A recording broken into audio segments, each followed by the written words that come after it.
Hello and welcome back to the 100% Real with Ruby. So today we are talking to Mr. Stephen, and I didn't know whether it was Stephen or Stefan, but I get Stephen as always. Otherwise, as everyone else likes to call me Dallas. Since Dallas. Yeah, I was gonna call you Dallas because I always see people refer to you as that. I'm like, yeah. So we're gonna start off by pretty much talking about and digging into what Dallas comes across to be the biggest struggles with his clients and thus his biggest passions in terms of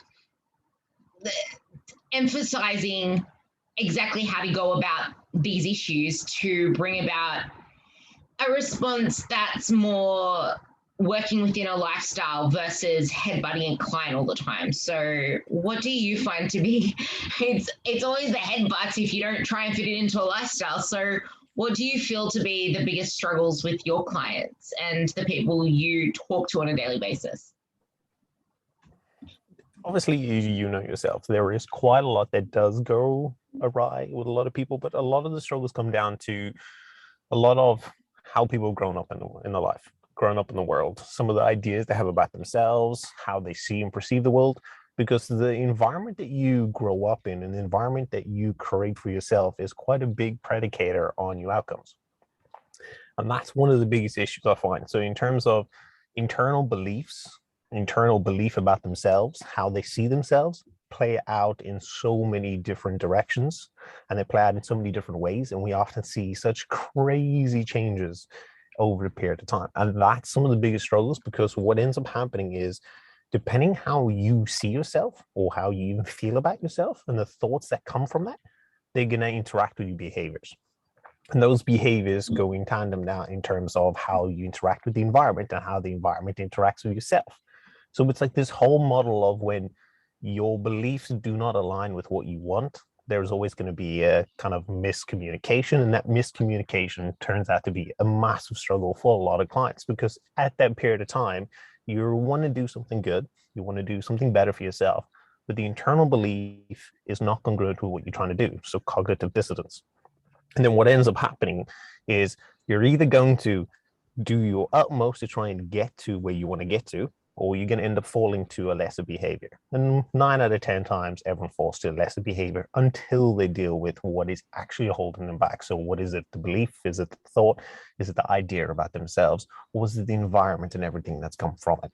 Once you start addressing that, you start noticing clients actually have an easier time for pretty much anything. Because no matter what life throws at you, if you can understand your triggers in that very moment, you can understand why you've been triggered, you can understand some of the thoughts that come from it, why you behave in a certain way, you can shape your environment to help you get where you want to get to. So what are some common stories that you hear from clients that hold them back that they believe to be true, but it's just this facade because they're fearful of moving forward or they're fearful of feeling a certain way that they used to feel again? And how do you work through those things? What tactics do you use and what methods do you use to break through that wall? Well, it depends obviously what it is. So for a lot of people, it can come down to just say, I don't believe in myself. So somewhere along childhood, you can always link something, as typical on therapy or psychologists always go, you can link something to childhood. It's pretty much 9 to 10 times something in childhood. So if you look at it from a childhood perspective, that if you had, say, a parent, for instance, put you down, if you had a parent who said you couldn't do something, right? You internalize that, because if they couldn't do something and they couldn't figure out how to overcome an obstacle, you model the behavior. That's literally what childs do. You see it every day. Like, children learn how to play by modeling someone else do something. We model how we do something thanks to seeing a parent do it. And that's how we learn a lot of our internal behaviors at a young age. The problem is we carry that to adulthood. We never question it. That's a now belief. That's a belief about ourselves. That's a core belief, but a core belief is not a fact. And that's the biggest issue that comes to it. So when a person believes, I cannot push forward, I cannot dig deeper in this diet, I cannot make changes because I'm not good enough, you need to challenge the core belief now. So it's like, what is the evidence? Where did it come from? And this is, we use like Podesky's five-factor model, which is thoughts, your behavior, and then your situation, your environment, and then how does everything encompass together. So everything connects with each other. But when you start looking and going, right, so tell me, what was the environment where you felt triggered? So when you felt that you weren't good enough, and then we usually tell you, say, if it's today, say the environment I was triggered in would be at home when I was trying to eat food. I wanted to go for, say, a binge. So the environment would be at home. With the situation, well, I was feeling like I couldn't do what I was intended to do. And then you start looking at it and going, what was the thought? I'm not good enough. I don't feel great about myself, but the food gives me a sense of relief. So then you can look at the mood then. So what was the mood affecting that behavior? And from there, now you can start getting the person to build each subsequent thing out. And now you can challenge it. So that means, what was the evidence for you feeling great from the food? And the person will be like, well, every single time I eat food, I feel better. And then you ask, what is the alternate view of that? What happens when you actually do that? Are you feeling good in the short time, so in the moment, or is it giving you long-term pleasure? And it's always short-term gain over long-term gain. So then that's how you challenge a person. You get them to see not only in the present, but also in the future. And that's how you challenge some of their thoughts. So it's always using a dual model. So what is one way of thinking and what is another way of thinking? But it doesn't just switch what everyone believes. It's like, great, I've done this once, and they're going to have to deal with this again. You have to continuously go through the model until you start realizing that your core understanding or your core belief is not congruent with what the world is. But it takes time. And there's nothing wrong with it taking time, but you've got to kind of open up to the process. You kind of just have to be a part of it and be like, right, what am I going to learn about myself?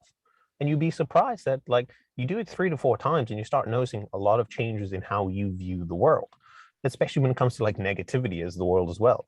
If you can start seeing the world in a more optimistic view, you start noticing a lot of change becomes a little bit easier.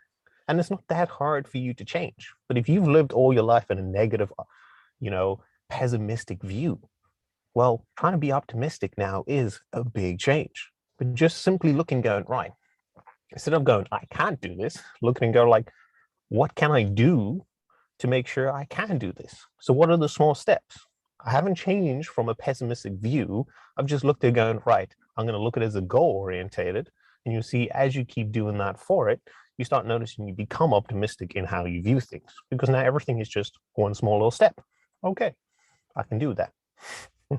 I love that bit that you just ended on where you said it's one small little step, because when you're so used to identifying yourself with a struggle or identifying yourself as someone who always has meltdowns or who always goes to, let's say, food to fulfill a certain emotion. I'm saying this because it actually came up in one of the feedbacks for the check-in today after I already said something to her. She's like, it's a new day today. I just have to get past this meltdown, but I have a lot of meltdowns. I'm like, no, it's not a new day today. It's not a new chance to start today. It's a new day every day, but it's also a new moment every moment. And don't think about it as a meltdown. It wasn't a meltdown. It was just something that happened. Let it wave past you. And I guess that's where it really comes down to what you said with the challenge yourself and ask yourself questions. Because if we let ourselves dwell in the moment of that emotion without stopping questioning ourselves and then actually actively reparenting ourselves, because I love the way that you mentioned the parenting. I'm like, yeah, this is about reparenting. But how are we going to reparent ourselves? The more that we can stop and not just get down about it, swipe it aside and say it's a new day, but actually act on it, physically act on it, do something about it, like go through the process and talk to yourself about it, then we can actually break through it the next time. But if we just shrug it off, it's going to keep coming back again until we actually go through that process. But it's like when you do a squat, but you squat like a total, like a dog. Let's just say you squat like a dog, like you can't put a bar on your back like a weird person. And you've learned that pattern over time. You're not going to learn how to squat properly within the space of a day or a week. You have to keep doing the reps to then learn how to do a proper squat. Sometimes it may mean, okay, you're going to have to take the barbell off your back because you're not ready to actually load it on your back yet. You're going to have to like regress it all the way back to base level, and you have to be okay with that. But like this can be something that you dig into more, because I see it so often where people are afraid to take some steps back because all they can see is how far they have yet to go. But if you take those steps back, give yourself the chance to reparent yourself, just stick with the absolute basics, even if it's just one baby routine after the other, which is just showing up or just going to the gym, walking on the treadmill only, going to the gym, walking on the treadmill only, because you can't get into actually training, or just as simple as meal prepping and basic things, or just switching out the fact that you're not doing any fast food. Instead, you're buying like a proper meal container from the frozen section in the fridge. Like, it's just, what can you do better to go all the way back so then you can address all the other issues? So I guess, how can you go into that whole let's go back? Because this is something touching on what you put up with. Sometimes you have to do what you don't want to do because, like, you're an adult, you're not a child. Like, you're going to have to realize sometimes you're going to have to bite the bullet, do what you don't want to do so that you can actually get past that wall. So I'll let you ramble on about that post because it was my favorite. Yeah. When it comes to things, we often forget that, like, for majority of people in the world, we aren't all lucky to have a job that we love. It's just the nature of the world. But we go to work every single day because we know we're going to get a paycheck. We suffer through all the crap life throws at us on a daily basis because that is what's being an adult. You can't change what life throws at you. You have no ability to control it, but you can control your reactions to the situation. So when someone tries to tell me that, oh, it's hard to do this, I can't do this, it's like, but you're the person in control here. You're the adult. There are going to be times where things are going to be uncomfortable. There are times when you're going to have to do things you don't want to see progress. I'm like, you didn't get through school for doing just things you wanted to do. You didn't get through university from doing things you just wanted to do. I was like, that's not how things work. You are always pushed into a situation where you have to overcome the situation. You have to rise to the challenge. You're now put in a situation where it's up to you to do what is necessary to see the better health or better growth from yourself. So I always get so infuriated when someone goes, yeah, but I don't like something. It's like, I get it, but it's going to make you better. You can complain about it once you've done it. By all means, I'll allow you complain. You can complain along the whole journey. But if your stepping stone or your goal is to get somewhere and you're refusing to do the work, well, then it's no longer a goal, is it? It's just a dream. And you got to understand that aspect, that it's like, if it is something you truly want, it doesn't matter whether it's raining, it's hailing, it's storming, you're going to go out and get it. You're going to do the necessary work. You are going to suffer in some way and form. And if you want to take it from a very philosophical way, life is a form of suffering. So it's like, you are an adult. You have the ability to choose and see the situation as it needs to be. So if you reframe the situation from something, I don't like this, to this is going to make me better, you start noticing the hurdles along the way start to drop. You start looking and going, yes, I might not actually like running, but there's a benefit to it. And what is that benefit in the long time? Because we're all too busy looking at what is the benefit now. It's what is the benefit in 20 years' time, when I'm no longer having to need to be in a wheelchair, when I'm actually out running and everyone else is there sitting there dying of heart disease. What is the benefit then? That future pacing now allows you to overcome so many obstacles along your way, because you actually get to see what is you in a different form. What are you going to benefit from this? And that's the part of being the adult, because as a child, we don't have that capability. We cannot see into the future. We cannot thought project because we don't have that capability. That only starts coming into our adulthood. And when that's the reason, and when our prefrontal cortex is only fully developed roughly at the age of 25. So when our cognitive functions only start to come in our early to late 20s. So if you expect a kid or a teenager to future pace, it's not going to happen. They can't see the world in that view. You as an adult can see what the benefit of doing something you don't like now and what the benefit will be in 20 years time, 30, 40 years time. So it's like, don't give me that nonsense. reframe that and look and go, right, how am I going to get to there? Or what is this going to be a benefit? And how can I look at this in a better way of thought or a better way of light? And when you're in that position, you'll see so many things can change overall. It's like there is nothing stopping you anymore. It's you now, the only person that's ever going to be able to stop you. And once you realize that, you know, life becomes different, because now you actually realize that if your goals are not achieved, it's not because of the external environment, it's because of yourself. You haven't made a change. You haven't put the time and effort into it. You haven't actually gone and done the work. So when you can see it that way, the only person you have to blame is yourself for not stepping up to the challenge. And people don't like that, because that means everything is on you now. Yes, the environment does have some play.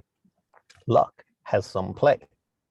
But it's still going to come down to you putting the work in, and accepting that is such a harsh reality for a lot of people, because you don't want to feel that sense of uncomfortableness that your life that you want is predominantly based on your choices. You can't change the past choices, but you can do everything for the future. So it's like you have countless, infinite amount of choices to make from every single moment. The past is gone. That's already cemented. You don't have a choice, but now you do. So it's like, what choices are you going to make? Are you going to overcome this, or are you going to stay the same? And it's your choice. But it's like, from every single one of the clients we deal with, it's trying to get them to understand it's like your choices do matter, and you have so much control of them, and you have so much control of you and your environment. You just don't realize it. And that's the big key. Once you can see that, well, challenges become something that you actually really want to do. It's something that you're like, cool. If I can run a 5K under 20 minutes, you're like, perfect. Let's try something different. What can I do to see what like this body, this machine can truly do? How far can I push it? What can I attain? And then you start seeing people's mindsets start shifting. It's now more based on, hey, look, I can do this. What else can I do? Where can I go? What can I do? How can I help people better? I'm in a good position. What can I do and actually help others around me? So it's like that whole third degree knock-on effect that ends up happening when people get to that stage, which is beautiful.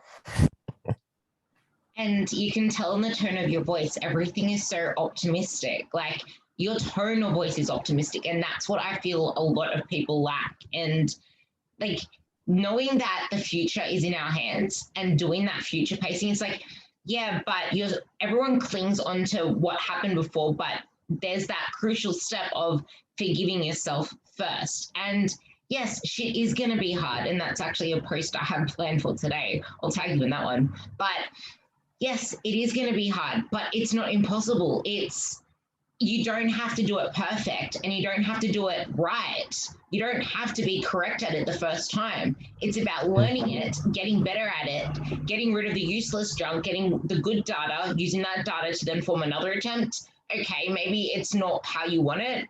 Get rid of the useless data and go again. So I guess this is where social stigma, like on Instagram and all that stuff, comes in, because everyone wants it to be effortless. But it's not just Insta thoughts and TikTok twats that make everything like more difficult for us as coaches and clients themselves, because not only are the social media people, like influencers, you want to call them, making things look so easy, but then there's the dogmatism and the dogma that coaches put out there that it should be easy. You shouldn't be struggling. You shouldn't be hungry. You shouldn't be this. You shouldn't be that. It should be easy. You should enjoy it. And they don't realize that some people really need to actually push that a little bit harder. You need to do things you don't like. I don't like cardio. I don't like this. That's too hard. I don't want to do this. It's like, yeah, but of course it's hard. And of course you're going to actually struggle. Of course you're going to have to do shit you don't want to do, because look back to who you used to be, what you used to do, the lifestyle you used to live, the things you currently now like and hate, the things you currently now find easy and find hard. The stuff you find easy is what's got you to where you are now. The stuff that you used to do and all that other bullocks is why you are the way you are and why your environment is the way it is, because those were your choices then. So now you're going to have to forgive yourself for that and embrace the suck. Realize, yeah, you're going to have to actually push through. Yeah, you're going to actually have to fail. You're going to have to struggle. You're going to have to put your hands up in the air because it's stuff you've never done before. So I guess that opens up a can of worms for you because that covers a lot of what you talk about. So Yeah, like so like you're putting in like overcoming the suck. So like I like to give every single client and pretty much anyone I know to some way or form like the dip lecture, you know. So like every single point in life or any single point of your journey, there's going to be a period of time where there's a dip. Period. Right. And it's gonna happen. You don't have a choice. But it's the choice you make in that moment that decides what's going to happen for future references. But you also need to understand what it means. So, for instance, if you're doing, say, full marathon, your dip is not going to come at the half marathon part. It's going to come when you've got about 5 to maybe 10 kilometers left in your marathon, when you pretty much are finished. That's when the dip comes. That's when the thoughts pair up going, I'm not good enough. I can't do this. This is too hard. I bit off too much. Like, what did I think I was going to do? That's the dip coming there, where all energy starts to go down, the thoughts start to push in, everything is lined up against you. So it seems you have a choice in that moment. You can take the don't weaken, you know, hard work pays off. I'm going to do this, or I set myself a goal. I'm going to go through it. Or you can just pack up and leave. Majority of people get to the dip and go, right, instead of pushing through, they go, that's it. It's too tough. Feels horrible. I'm not going to do this. And that's often where you now create behaviors for a lot of other aspects in life. So when anything else gets tough, when anything seems to push you in a direction where you are not currently capable of handling it, you dip out instead of pushing forward.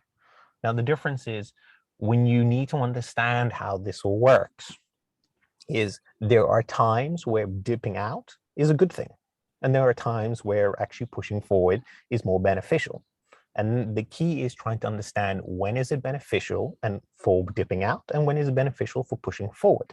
So when it comes to things, it's if you look at it and you go, if you've put in extreme amount of time and you completing a marathon is going to give you satisfaction, dipping out seems pointless. You know, you spent the last half a year doing it. Cool. If you put it, say, a short amount of time and you still couldn't do it, but even completing it, you're not going to gain anything more, well, then dipping out of the marathon is fundamentally an okay thing to do. But the question is, you need to understand what your past is. You need to understand where you are presently to understand where you're going to go forward. And that's the difference. You can apply the dip to finance. You can apply it to business. You can apply it to any aspect in life. If you've invested a sheer amount of cash and you're only going to get maybe 10 quid extra, is it really worth it if you can just recover all of your money? Pretty much good to dip out. But if there are chances of return is doubling your money, why would you not take that extra step to double your money? So it's understanding where the dip is and how you overcome it. So for myself, it's whenever I get dips is when it comes to cardio. I'm like, I like lifting, just like you do. That means that whenever I'm in it, I always go, cool, there's the dip. I acknowledge when the dip is occurring, and then I have that conversation in my head. I'm like, this is a dip. Am I going to prove to myself that every time the dip occurs, I can push past this, or I'm going to set a precedence that I'm going to back out just because I feel a little bit tired? I'm not going to do that. And that's how you start creating more of that grit personality. So like Angela Duckworth, absolutely amazing human being when it came to figure out how grit is and kind of bringing in that kind of perseverance personality and finding that a lot of people with a grittier personality often do better in university, have better jobs, have better ability to handle life stresses because the ability to persevere is at the core construct of it. But it's not something that someone just wakes up and has. It's something you can develop over time.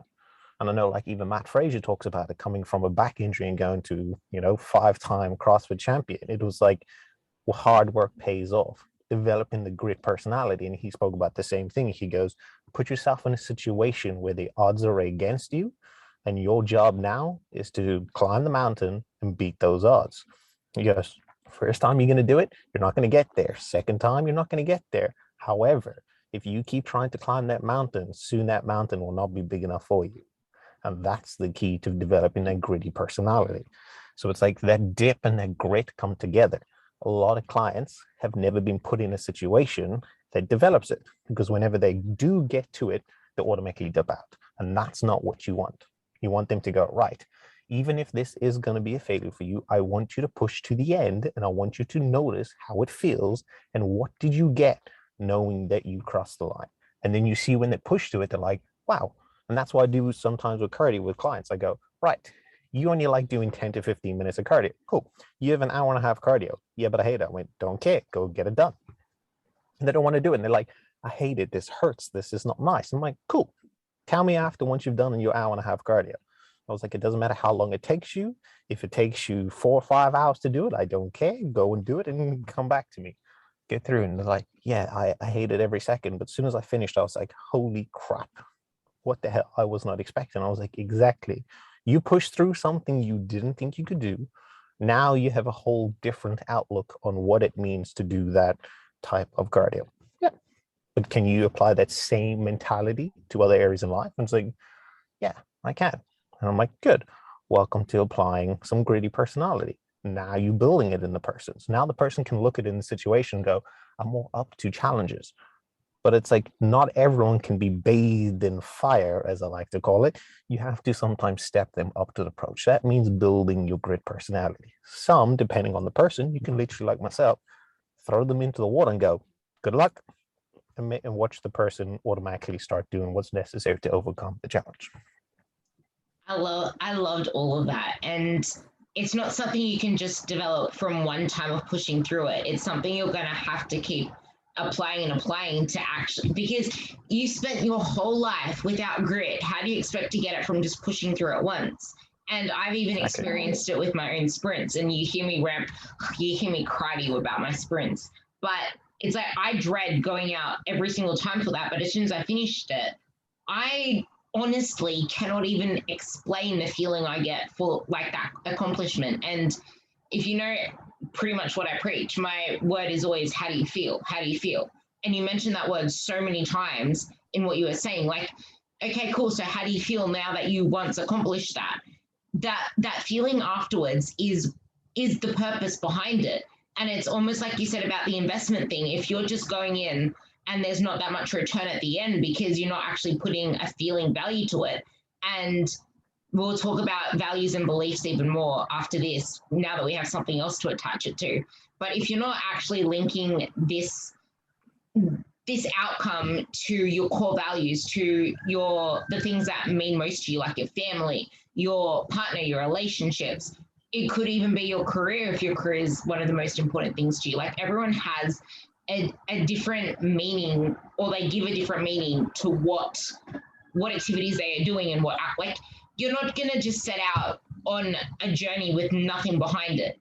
Yeah, okay, you may do it half-heartedly to start with because it's something new to you, but then you'll learn along the way and then realize, okay, maybe a 10-day bloody juice cleanse is not for me. Let's try something else again.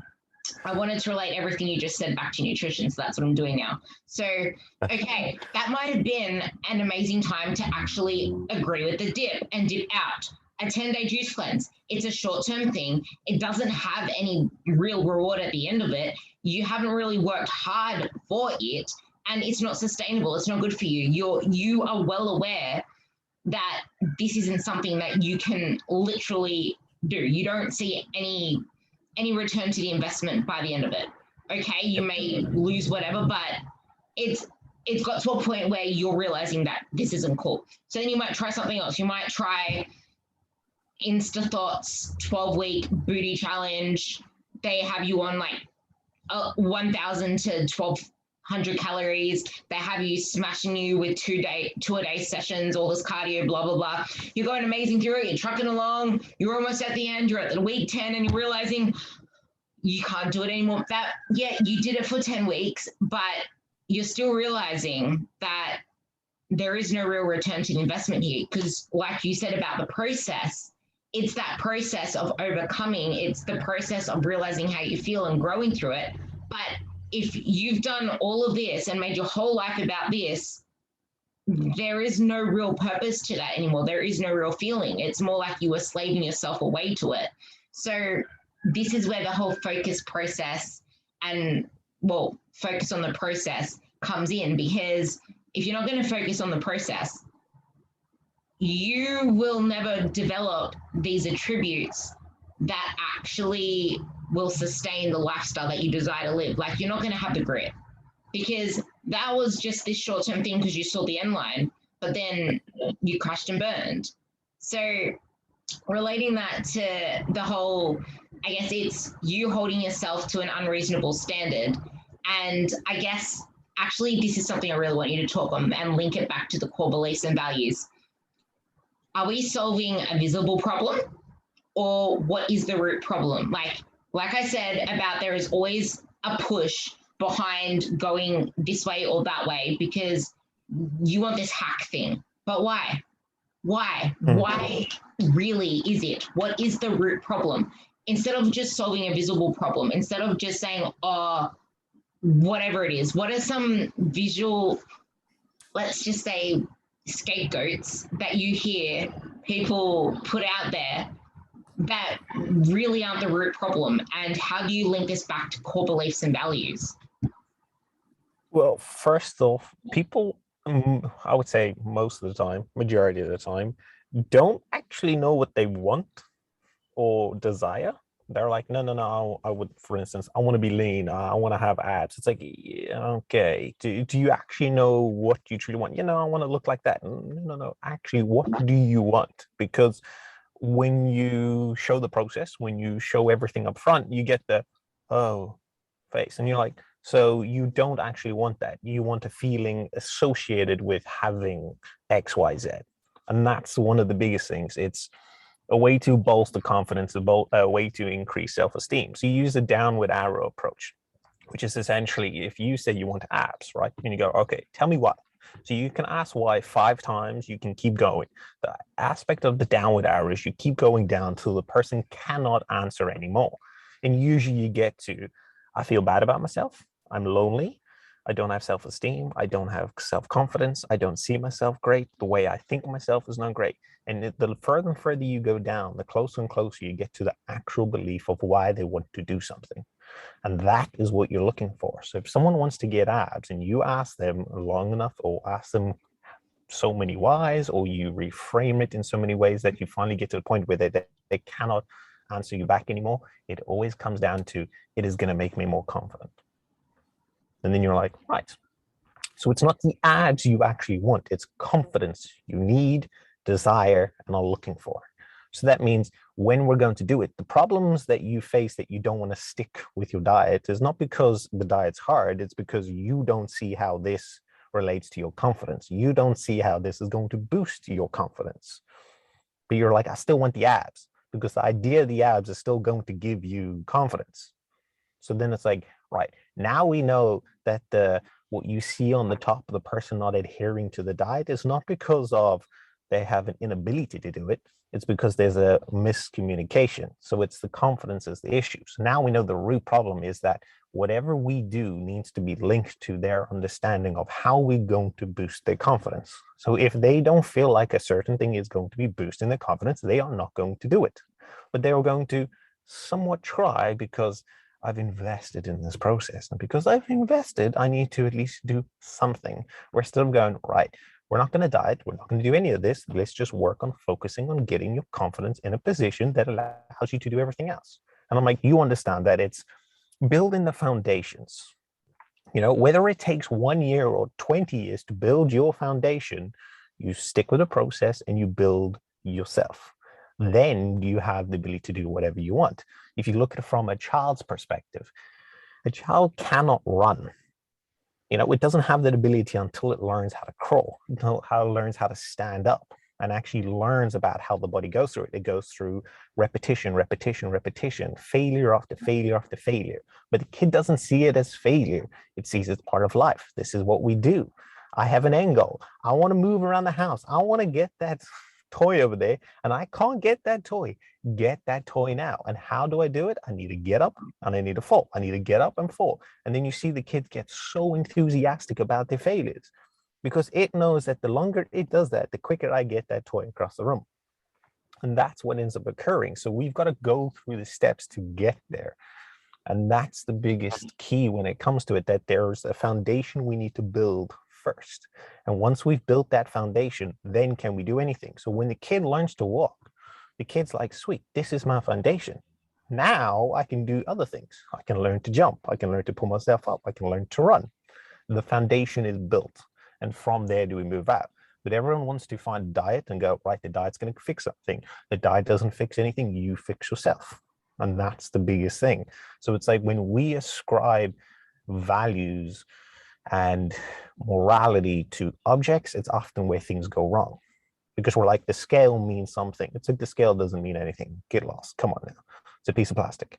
It's like the food doesn't mean anything. The diet doesn't mean anything. None of this means anything. It's the process that you put to it and how you see the process that gets you to the end. So it's like when people often struggle, it usually comes down to an issue in terms of a core belief or a value. So value is something that changes, right? So your value could be like, I love helping people, right?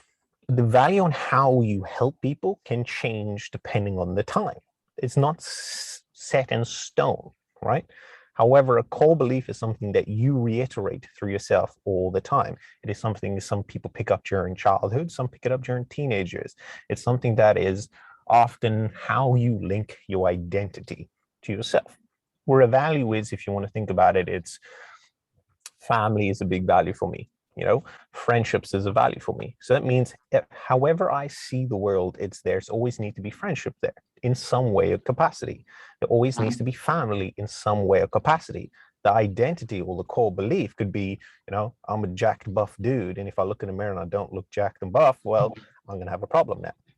And that's where the core belief come into play, and where putting yourself and basing your life around values makes a big difference in the long run, because then you get to see how life is truly is in your eyes and what matters to you. And it can change based on you growing as a person, where a core belief never grows. It stays the same because you reiterate the same story day in and day out. And it doesn't take in any new information from around the world. When new information comes in, if it agrees with your core belief, you accept it. If it doesn't, you get rid of it. And that's a problem. A value changes based on how you see the world. So you often see when people have a core belief of they're not worthy, the easier way to see it is if you're wearing a pair of glasses, right, and they're tinted glasses, everything you see in the world is going to be in one color. So that's your worthiness. So that means that if your glasses are yellow for being, you know, I'm not worthy, you're only ever going to see it in that way. If something comes and it's blue, if something comes and it's purple, you're not going to see that color because all you see is yellow, because that's what you want to see, because that's your core belief coming into play. Where if you took the glasses off and go, right, I can see all colors of the spectrum, and at certain times there is going to be yellow, there is going to be purple, there are going to be blues, you start noticing you can actually handle things more. But you're basing your life now on not just how you see the world, but also how you feel and move through the environment where it comes to your values. And that's the big key difference from, how do we say, changing how you feel about your core belief and changing your identity based on how you are moving through the world. So it's like your values are meant to change. So if you look at like, I think it's Brown et al., 1996, they go through a beautiful values exercise, and it gets you asking questions about like spirituality, religion, yourself, your family. And then by the end of the whole exercise, you get to add all the numbers up, and you get to see exactly where you are at on your values. What do you rate highest? And I'll give it a lot of clients for a very good reason, because they end up noticing that what they thought their values were not actually what comes out. They're like, yeah, I'm a very big family person. And then they get a 4. And then they see self-interest or independence is at a 20. And you're like, so why is, values for family, so low, but yourself so high? And then the person was like quite shocked. I was like, oh, I wouldn't say that. And I was like, so what about you stops you from seeing it? And then the person has to go through digging. So now we've gone through, once again, a value structure, but swapped it so they can go through a core belief. So there's something always going to be in the way. So you're playing with the two and you interchange between the two all the time. But it's a wonderful experiment because you actually do get to see a lot of, wow, these are pretty much my values. This is where I see myself the most. But then you also get to then reflect on your own core belief, and then you can change that. You can change the story you tell. It's not set in stone. I love that. And I was just imagining it as well. Because every time anyone says anything, I kind of imagine things. So everybody pretty much goes through life just wanting to get from where they are now, point A to point B. I need to go to work. I need to go here. It's very hustle bustle. Whenever there's white noise or white space, people feel the need to fill it up. So that is, I'm trying to make it practical for people to use now, because this is a shitload of amazing information that you should actually re-listen to again, but after you listen to the practical aspect of it. So that's the theory behind why you think the way you think, why you act the way you act, why you struggle the way you struggle, and you're stuck in the cycle that you're stuck in. But these glasses that are on, that's because your hands are tied behind your back. You don't have any other, like, you have two arms. You're not an octopus, you're not the centipede, whatever, with all these different arms. You have two arms. You're too busy doing everything else in life that your glasses are left on. You need to pause, you need to zoom out, and you need to take the glasses off. You need to stop trying to go at the speed of Speedy Gonzalez, and you need to actually pause and question yourself, like we spoke about before. Because if you're just going to keep these glasses on and see the world as it is, which is how you are, think about that. You don't see the world as it is, you see it how you are. Because if you're only looking through these glasses, you aren't seeing anything else around there. You aren't hearing. You aren't sensing anything, because sight is the strongest vision, and it's tunnel visioned. As soon as you take the glasses off, you're not tunnel visioned anymore. You can actually hear things. You can smell things. You have unlimited, like, you have the world around you to actually take in, if you allow yourself to. Because if you don't, you're going to keep seeing things as they are, doing things as you are, and staying as you are. So, like you mentioned with the whole reparenting yourself and questioning yourself and realizing, okay, so our values, what are they? The thing is, we don't stop to ask. That's where I'm leading to now. When we actually do the challenge that you mentioned, I've never done it before, but I imagine myself doing it, is you're getting questioned. You're being forced to actually stop and think about what you truly value. We never do that otherwise. We never question ourselves until we get questioned. We never stop to think about what it is we truly love, what it is we truly like. When people say what's the meaning of life, and everyone shuts up because no one even knows how to answer that question. It's as soon as you get asked a question, that is when you're actually forced to stop and think. And that's when the silence comes in, because we're too busy doing, not actually listening to ourselves or questioning ourselves. So do the challenge. Like, actually, I will actually look it up and put it in the links below. But even ask yourself, why am I doing this? What is the purpose behind this? Because I know something that I discovered doing one test, I don't know what it was. I value validation.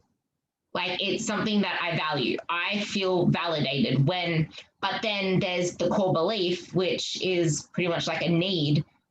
I like to feel like I belong. So validation adds to that. When I feel validated, I feel like I belong. And I guess where you brought up the identity, or if I'm this buff dude, this is where you may attach. Okay, so I'm going to feel like I belong, and I'm going to feel validated if I look a certain way. But is it really that? Because I guess if I kind of, you just actually got this into my head right this second. I didn't think of it while you were talking. When I was doing bodybuilding and I had the identity of a shredded, the most shredded, lean chick competing on stage that was always lean, season round, off season, on season, whatever. That was my identity. And also because I was training people, I'm like, no, this is like, if I'm not like this, then I'm not going to have any validation from anyone. And I'm not going to feel like I belong anymore. I belong to this identity. And it took me forever to shake that. But I then realized, and I attached it to, It's not the fact that I am lean and I look this particular way that is making me feel validated, that's making me feel like I belong. Sometimes it is as simple as helping someone, doing the smallest thing to make someone smile. Like, I smile at people all the time now. I was a sour bitch sometimes at the gym because I was hangry and tired and all the things that you feel when you're thick skin lean. But I attached it to helping people. The more that I help people, the more that I can reach people, the more that's why I'm doing these podcasts. That's why I put content up on my stories and on Instagram. That's why I guess you know this because of the conversation I had with you. I'm like, that's why I want to get out there so much. It's because the more that I can give value, the more that I can actually get people to realize these things and love themselves first before they be the person you want to be first. Love yourself first. Then you can do the things and have the things you want to have. Like that type of stuff and getting people to change how they see themselves makes me feel validated. And thus I feel like I belong to myself, to what I'm doing. And I feel like I have a place in the world, which is, I guess everybody wants to feel like they belong. But there are other core values that people have. It's just that there's some that have a stronger meaning than others. And I guess this is going to go to lead into our very last topic, which I cannot wait to talk about because I see it all the time. And we touched on this before about we need to start like a child, like we need to start at the basics because less is more. But too often, especially with social media and people starting off on chapter 20s, not chapter 1s, we have option paralysis. Option paralysis, where it's like, oh, do I do keto? Do I do this? Do I do that? Maybe I should do Orange Theory. Should I do CrossFit? Should I do, like, even when it comes to food, like maybe IIFYM, a big one. Oh, maybe this carb, no, that carb, no, that carb's bad. Oh, how about this protein? Like, there's the buffet effect, and then there's the narrow focus, which actually gets you further. So I will let you summarize everything pretty much into that bubble because that covers everything. Yeah, I think it's funny when you see it often. We always take the assumption that the more options we have, the better we will be for the options. We take it pretty simple. Like if you have more choices to choose from, therefore you have a lot more choices, and those more choices mean you can have a better outcome. So we assume. But what we end up noticing is that we as humans have a very inability to take all the data in. We are not computers.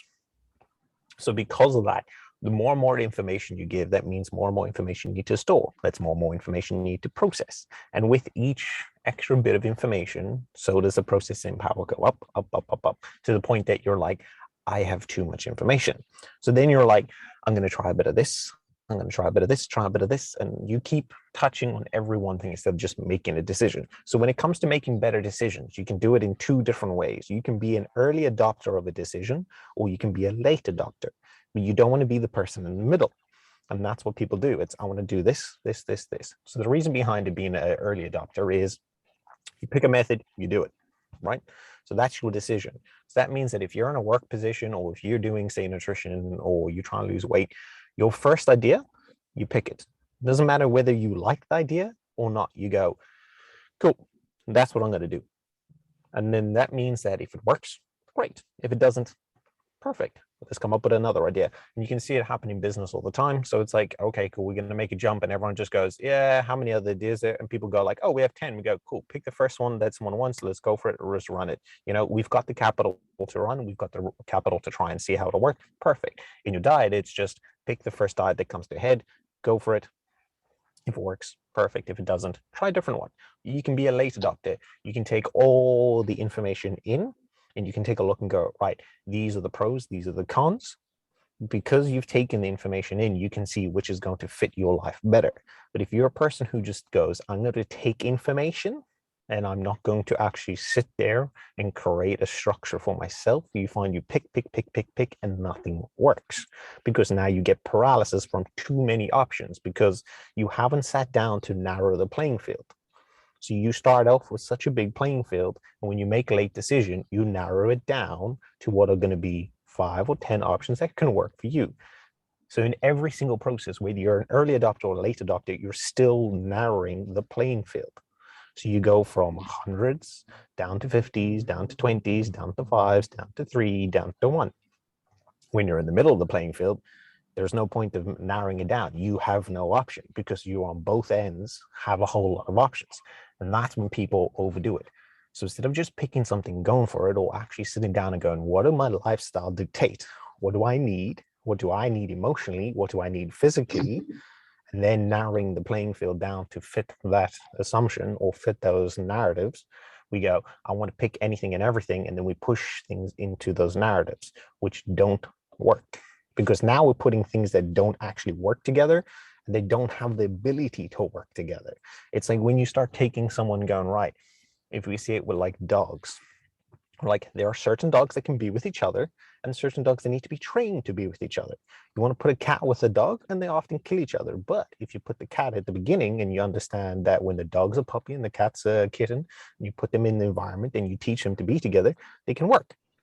It's the same thing when you diet. You can't just stop chopping and changing until you've sat down and understand the mechanics or how the mechanisms fit together. So be an early adopter or a late adopter, but when we have too many choices, we often will always be paralyzed because there's too many things to think through and we don't have the processing capacity. So we make terrible decisions, period. Don't get anything good when it comes to so many options. And it drives me nuts. But that's where it comes in with a mentor. That's where it comes in with a coach. That's where it comes in with people above you. It is why when you have a lot of options and you're in the work office, you come and you do all the groundwork and you pass it to your boss. And what does your boss do? That's the one. They don't go, we're going to do all of them. That's the one. So you've essentially created all the options and given the playing field to your boss, who creates the one point, the narrow playing field. And that's how you've always got to do it. You can have as many options as you want, and it's wonderful to have as many options. But when you have too many, you're never going to do anything. So you have to narrow the playing field every single time for you to do it. If it doesn't work, that's okay. That means now you have a whole bunch of other options you can then once again narrow down and work through. And it's the same process over and over and over. It's how we create products. It's how we learn how to walk. You have the ability to walk everywhere, don't you? But there is a certain place where you are fundamentally going to be stronger to walk from. And that's going to be around a couch. That's going to be around your parents. It's a safe haven. So you start from the base and you explore out. And that's how that is. Don't start from the position of, look at me, I've got a bird's eye view, I've got all these options, because you're never going to get anywhere, ever. That's probably the key for core beliefs for everything. It's you need to make your decision. Make the decision. You need to narrow the playing field, but it's cool and all to have to choose out of all the green areas what field you're playing on. You also need to have a game plan. Without a game plan, you're left trying to pick cherries off trees instead of just shooting forward and making cherry juice. I mean, you can pick all the cherries in the world, but until you actually start the process and play the process through, you're not going to get the cherry juice at the end. And that's what we are wanting. So yep. I guess that summed it all up. But if you were to actually give one key learning point for anyone to take from reparenting ourselves to pretty much just being okay with manageable and good enough, not aiming for perfection, which in the human's mind never actually ends up existing, what would you leave us with? Very good question, actually. Learn to understand your thoughts, understand what triggers them, and actually understand the behaviors that come from it. Because once you can see what triggered a thought, what triggered a behavior, or some idea of where it's going to come from, you can change pretty much anything you want. Because now that means you'll be able to do anything and everything. Because how it's going to look now in your life is that if you can see what triggered that thought, you'll go, right, cool. That came from this, that did this. I can now change the behavior in this way. And once you're in that position, you'll start seeing you're creating an environment based around you and your lifestyle, which is amazing. Because anything and everything in life can be looked at a form of what has triggered it, where did it come from, and how or what are the consequences. So in a CBT approach, it's ABC. So what came before? What was the behavior? What was the consequence? And if you break it down into those three, you will actually be able to see a lot of the things that we do are either primed from childhood or something that occurred because we thought it would be easier to deal with. So it's like we'll see a lot of our eating habits helped us cope back in the day, and now we're using those same behaviors again. So we're like, right, I know where it came from, I know what the consequence is, and I know what the behavior is. I know how to change it. I just need to change the behavior. I can't change the past, but I need to change what's present. So knowing the triggers, knowing where you come from and how, where they come from, allows you to change so much about yourself, but also change so much about where you can go. But it also does open you up for further growth, and that's the beauty of it. I love that. Just like a maladaptive squat turning into a powerlifter's winner. And just like Dallas is in the driving seat of his car, I guess you can take away from this that you are in the driving seat of your life. So I will leave your Instagram link below. Is there anything else aside from the values quiz and your Instagram link that you want below? Very good question. No, I think we're all good. I think it's just, yeah, just spend some time with your thoughts is what I recommend anyone do. That's my biggest thing I want everyone to do. Spend some time with your thoughts and see where it goes. You'll be surprised you'll be surprised at what you'll find out. I love that. I love that. And I will see you guys, well, you will hear us on the next episode.